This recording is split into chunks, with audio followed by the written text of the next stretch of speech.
Salam saudara diberkati Tuhan kita Yesus Kristus. Kitab Ayub pasal 11 ayat 13 sampai ayat 19.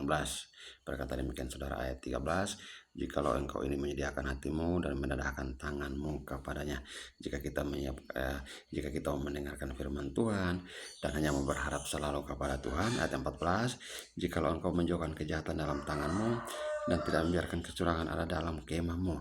Jikalau saya dan saudara tidak mau berlaku jahat dan tidak mau berlaku curang dalam tiap usaha dan pekerjaan saya dan saudara, maka sesungguhnya ayat 15, engkau dapat mengangkat mukamu tanpa celah dan engkau akan berdiri teguh dan tidak akan takut.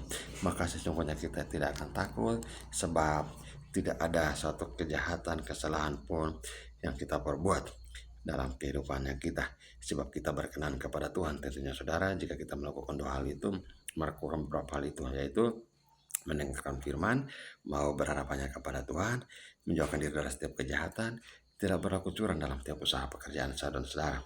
Ayat 16, bahkan engkau akan melupakan kesusahanmu, hanya teringat kepadanya seperti kepada air yang telah mengalir lalu.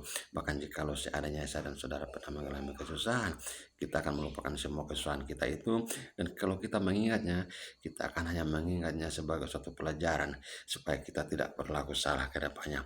Jika kita pernah berlaku curang, kita pernah berlaku tidak adil, kita akan melupakan semua itu, sebab Tuhan telah mengangkat kita sehingga kita berdiri tegak lagi, mengangkat wajah kita dengan tidak merasa malu lagi kepada sesama, dan kita akan hanya mengingat semua kejahatan kita itu sebagai satu pelajaran yang tidak akan kita ulangi lagi, sebab Tuhan akan menolong kita. Ayat 17, kehidupanmu akan menjadi lebih cemerlang daripada siang hari, kegelapan akan menjadi terang seperti pagi hari. Kehidupan kita akan berdampak kepada sesama kita, sebab akan menjadi terang seperti siang hari yang tentunya akan kelihatan, dan kalau ada kegelapan itu akan menjadi seperti pagi hari. Engkau akan merasa aman sebab ada harapan, dan sesudah memeriksa kiri kanan engkau akan pergi tidur dengan tentram.